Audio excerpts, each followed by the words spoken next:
The other thing that we see people struggle with is they don't understand what they're selling, right? In most real estate, we think our product is the real estate.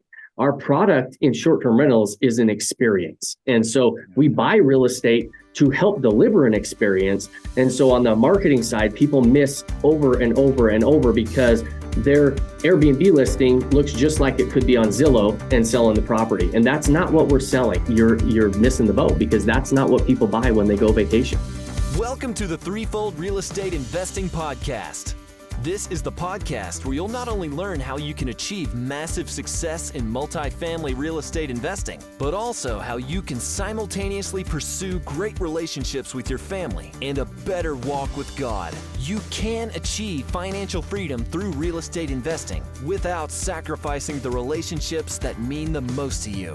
Now, here's your host, Lee Yoder.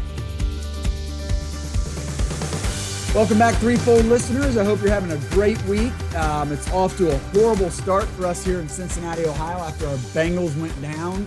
My guest and I were just talking. I was crying on his shoulder a little bit, so that was nice of him to let me do that for a little bit. Shawn Moore is joining us today. We'll move on from football, and we're going to talk short-term rentals actually today. Shawn's joining us from out in Utah, and he's an active real estate investor. He's the host of the Vacation Rental Revolution podcast.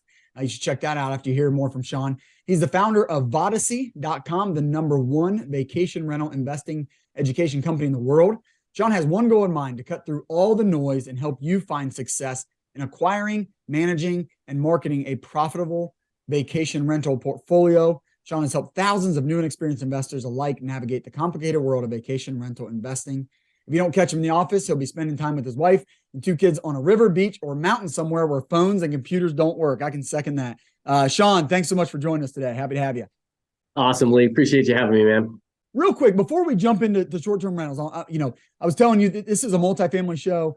We talk about buying apartment buildings, but the reason we buy apartment buildings is for passive income, because we've got a lot of people out there that don't know about real estate and the power of real estate, where you can cash flow now, build incredible wealth for the future, and there's tax benefits and so much to go along with it. There's security there. It's not a stock going up and down, right? Real estate has been here for hundreds of years. It's going to be here for the next hundreds and hundreds of years. So many things. It's really about real estate. It's really about investing in real estate. So I love bringing on other guys like you, Shawn, that are doing something different. But what I like about you too, Shawn, like you have a background doing all this other stuff, and you've kind of settled on short-term rentals. So give us maybe just a little bit about your background and kind of through that and how you got to the short-term rental space. Yeah, absolutely. And like you said, I've been doing it for a little while, a little bit more gray in my hair than I would like to admit, but it's we've been full-time real estate investing for 22 years. Nice. And you will never hear me talk bad about almost any real estate vehicle. I'm a huge fan of real estate in general. One thing I learned early on when I was doing a bunch of fix and flips, I had a fix and flip company. We fix and flip properties for about 6 years. I was bragging at one of the real estate investment club meetings, and one of the old boys came and put his arm around me and said, "Hey, you gotta tone it down a little bit, kid. You're not the investor that you think you are." And it really hurt my feelings. But his point to me was, you're not an investor unless you create passive income streams through real estate. He said, you have a job fixing and flipping houses. And so way back then, I really started to look at real estate vehicles differently, whether they were the means to a passive income vehicle, like lump sum chunks of money, like fix and flips, development deals, whatever else, or was it a vehicle that could create passive income for me? And so, because that's really the holy grail of income, right? Is passive income, making money while we sleep. And like you know, apartment complexes, multifamily complexes, long-term single-family rentals, now short-term rentals are becoming mainstream. So there's multiple passive income vehicles. They all have pros and cons, right? They can all be really, really good. And you've got to pick the passive income vehicle that fits for your specific lifestyle, your goals. You know, multifamily has a lot of leverage points, which is why a lot of people love them. We love multifamily as well. For us, short-term rentals have that personal use aspect. We've been doing this for a long time. So we started to pick a passive income vehicle that had a little bit of fun mixed in, you know, as I started growing a family and some of those different things, that time spent together was really important for us. And we were able to kind of mix that with our real estate portfolio. So that's what kind of led us to short-term rentals. But you're not going to hear me talk about one being a lot better than another almost ever. I'm a huge fan of real estate. I believe it's the best vehicle for the average everyday American to be able to build wealth and financial freedom long term, and but anything that creates that passive income should be on somebody's radar on their short list to add to their portfolio. Yeah. I appreciate that, Shawn. I couldn't agree more. I mean, I appreciate your openness and humility there. And I try to keep the same way. I mean, I like doing apartment buildings and got into it, going to stick with it. And I just say, like, I'm not smart enough to do more than one thing. So I would love to diversify passively. Passively, you can invest in a bunch of different things. I think if you want to do it actively, sometimes, a lot of guys will say, like, hey, focus on one thing, get really good at one thing. I want to do that, but man, I want to invest in all of it passively. But man, I would love to have that lifestyle investment on the side. I mean, that my wife and I talk about a lot, like because I love having the kids work on stuff. We like flipping. We just did a couple, Shawn. Luckily, I was listening to guys like you and podcasts.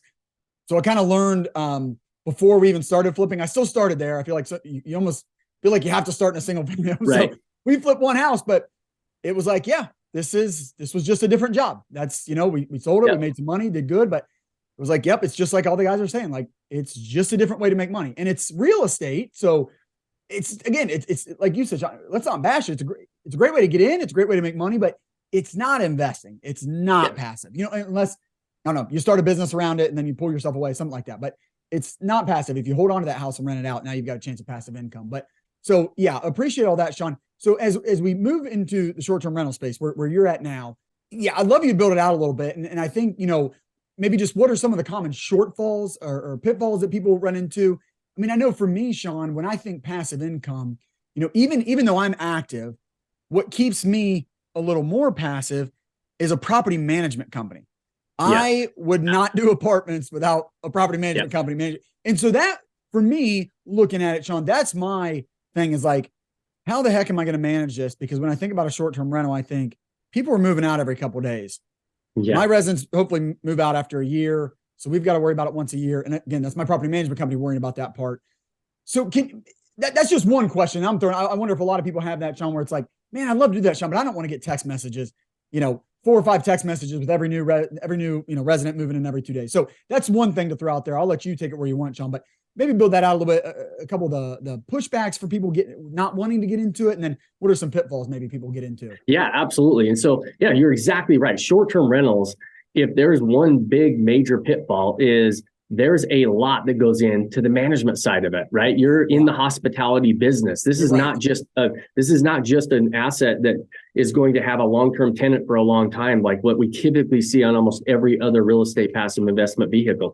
Short-term rentals, you got people coming in and out all the time. You've got to have marketing going. You've got to have people, cleaners and maintenance and everything else. And so it is one of the biggest drawbacks to it. And it's very, very difficult. Like, if you look at a lot of the people who preach short-term rentals and how great they are and how much money you can make, a lot of them teach you to manage these properties yourself. And the fact of the matter is that will turn into a second job or a side hustle. And so very, very quickly, all of my properties, I don't manage any of my own properties. I have full service management companies on every one of them.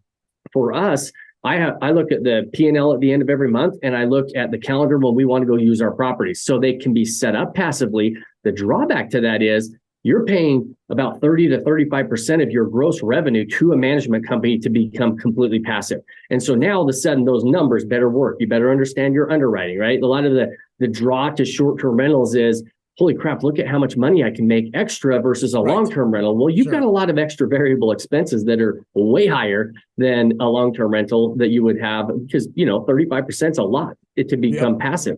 And so that's why a lot of people out there suggest you do it on your own, because the numbers look better, right? On the front end, it's like, you'll kill it.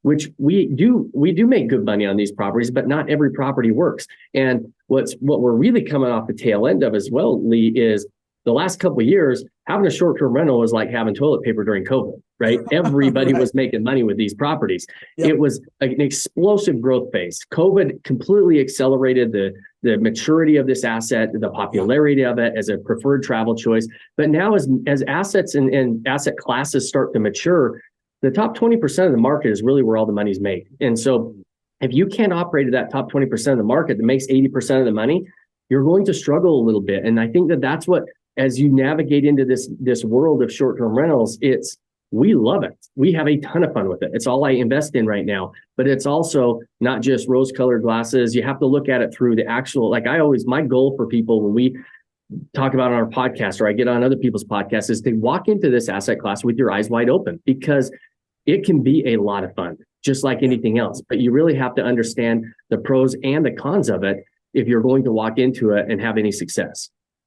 Yeah, I appreciate you laying it out like that because, yeah, Shawn, I mean, the income, it looks a lot better. I mean, I've underwritten some of them, looked at them, and it's like, yeah, you're going to rent it. You know, if you keep it a bit occupied. I mean, now even sometimes I'll look and like, man, if I just keep it occupied, I don't know, 20 out of 30 days, 20 days out of the month, I'm going to make way more than I would. But again, expenses are a lot higher too. And so bring that in, and it still might come out ahead. And that's where you said like, well, then that's a good investment. They're not all like that, but if you can get it to there, but no, you're absolutely right. And I would always advise people, hey, if you're looking at multifamily, when you're underwriting, when you're deciding if it's good, put the property management fee in there, whether you think you're going to use it or not, right? Because if you end up not liking it, the deal's still good if you have to put property management in, right? So it sounds like you coach similarly. Absolutely. And it's such a smart thing to tell people when they get into any asset class. Underwrite property management to make sure it works with or without it, right? Make sure that it's in there. And on the short-term rental side, property management's expensive. We underwrite a minimum of 30% on every one of our deals for property management. And I tell everybody that, even if you want to do it yourself, the money's got to go somewhere, because you may find you don't want to manage it, because it is kind of fun to just look at P&Ls at the end of every month if it makes money, and look at calendars when you want to use them, versus dealing with check-ins and check-outs on a daily basis in this game. Yeah. And I always joke, Shawn, we probably, I mean, it's hard, people say, well, I pay an 8% management fee. Haven't been in it for a handful of years now.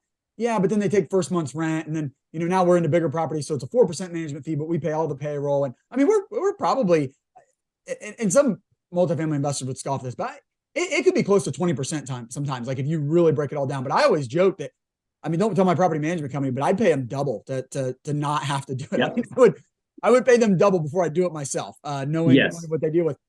So yeah, if I'm getting into short-term rentals, I want for sure property management. I know that already because I've done it actively a little bit, gosh, we did a duplex in our hometown and great residents. And I still knew I didn't want to, do it long-term.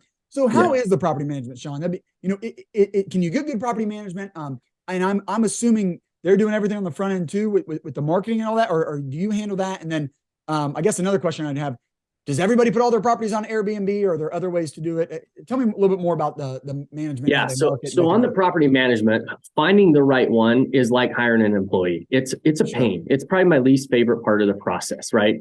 Really finding the right fit for the market and property type that you have within that market, because you might have a really good property manager that does really well with luxury homes, and you have a little 2 or 3 bedroom that you have a high-end experience, but they don't have the right target audience and everything else for that customer base. So they do from start to finish. They do market it. And most of them are going to market it on Airbnb, Vrbo, those main platforms, those main OTAs. And we want them to do that.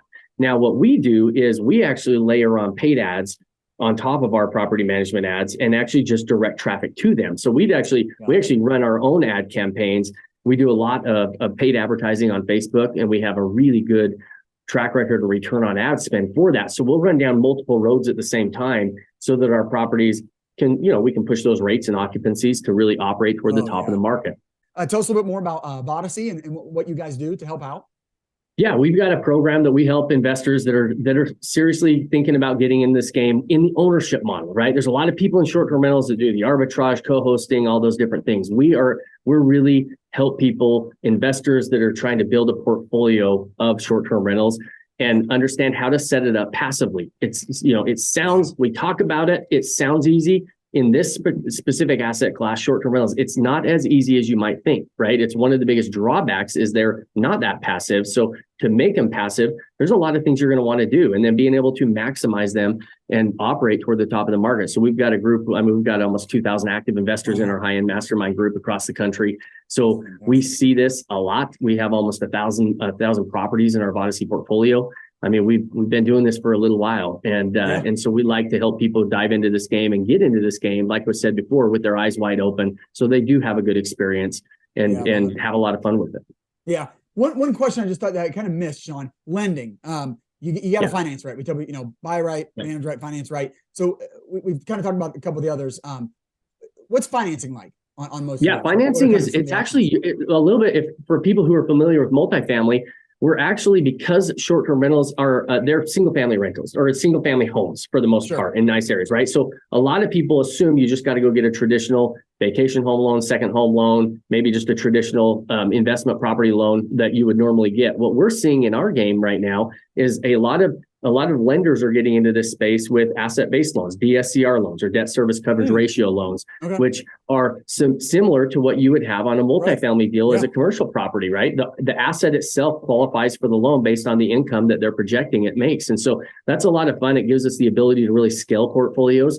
You're going to have a little bit higher interest rates and a little bit more down, which, not a lot. You're going to put 20, 25% down. You're going to be about a point higher than traditional financing. But those are some really good options for people that are getting into this game, because they don't have to just go get regular traditional loans they're looking at their debt to income and all those different things.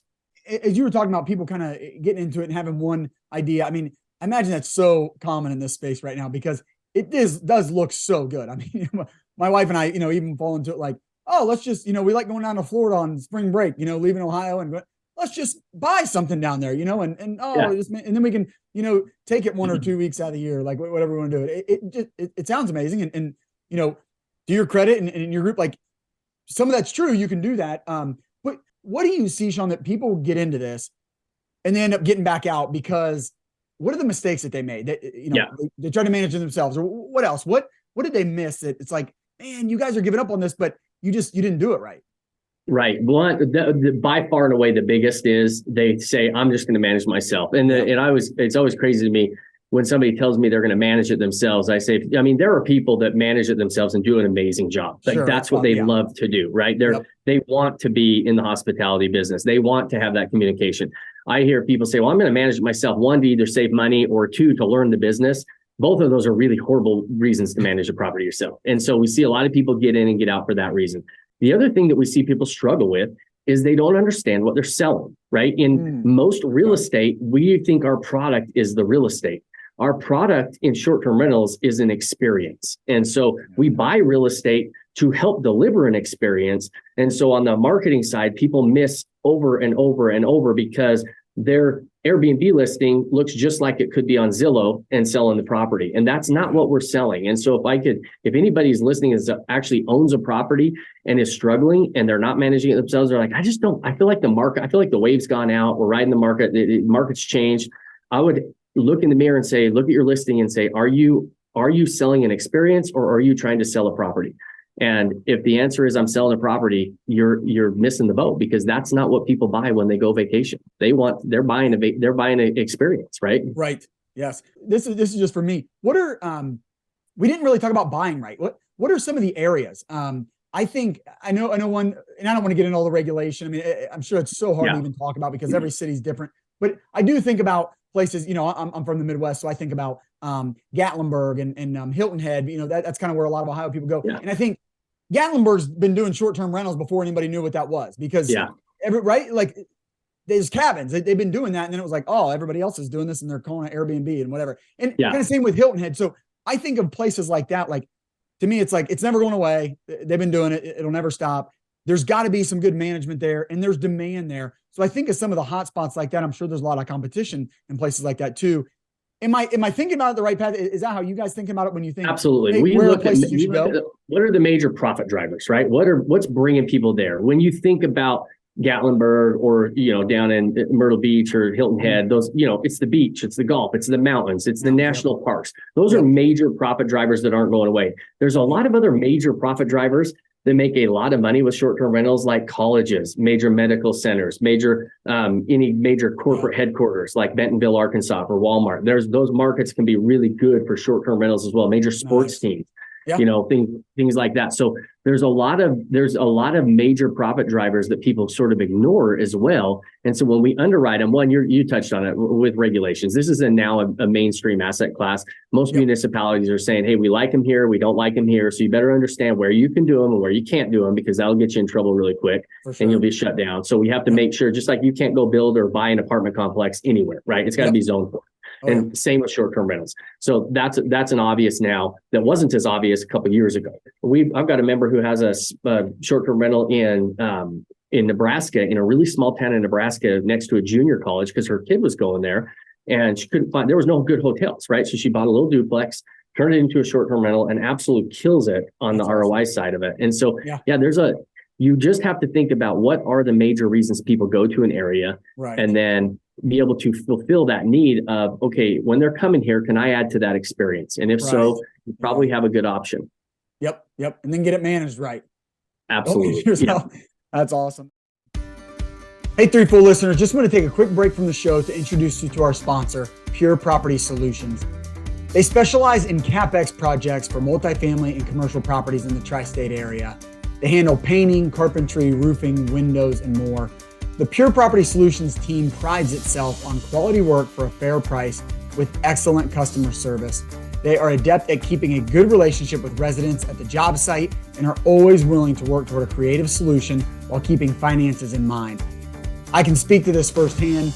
We've worked with Pure Property Solutions on a big project we had that they put in all new windows for us, all new decks, did some roof work for us, and we just had a great experience.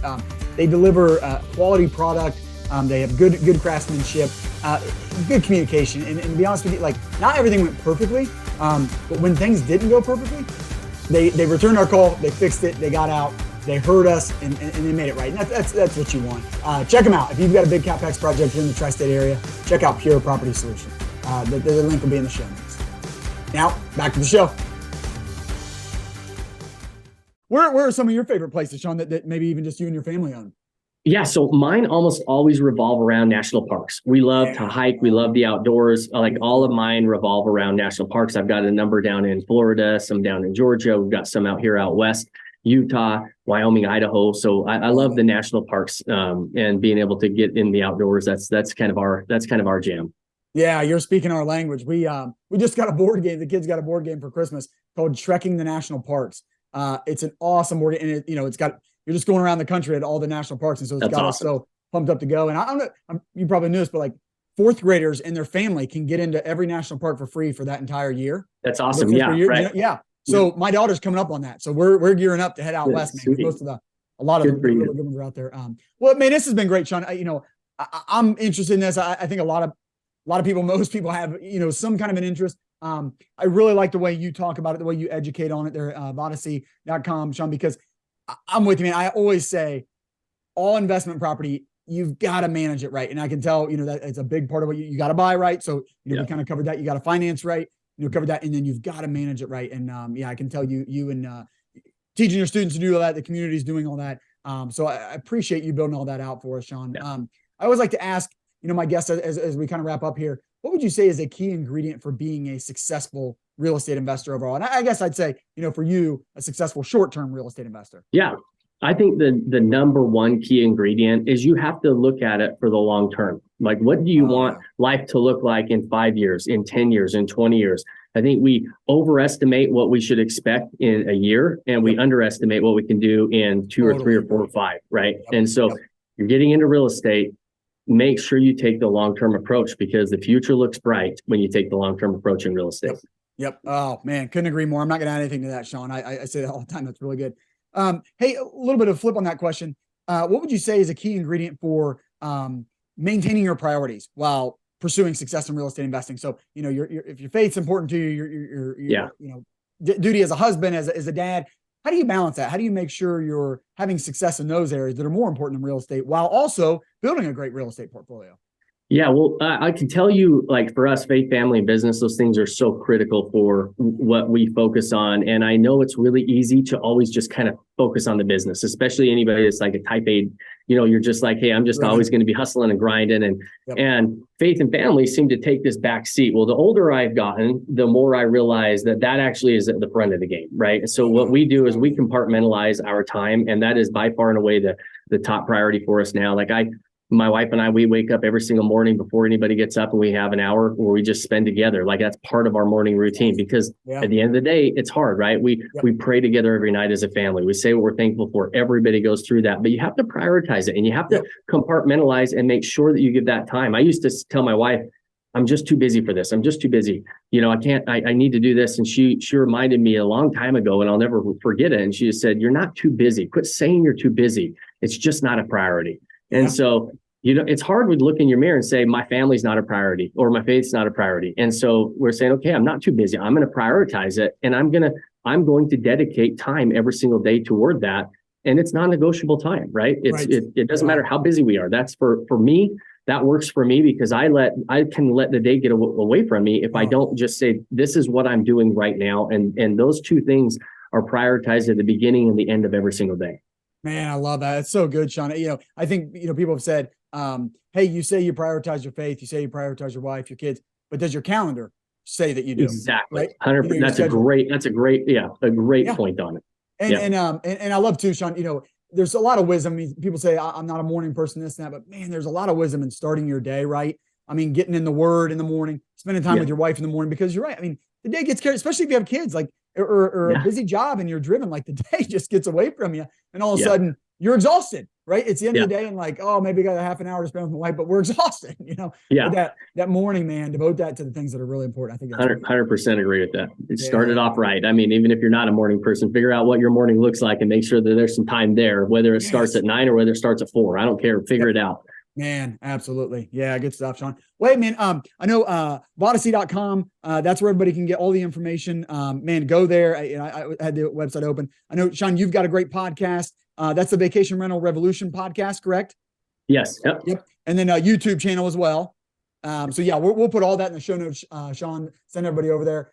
Guys, you heard it right here. If you're interested in vacation rentals, don't just rush into it and think you're going to necessarily manage it yourself and know what you're doing. I would say the same thing to people trying to buy multifamily. It's difficult if you're going to try to do it.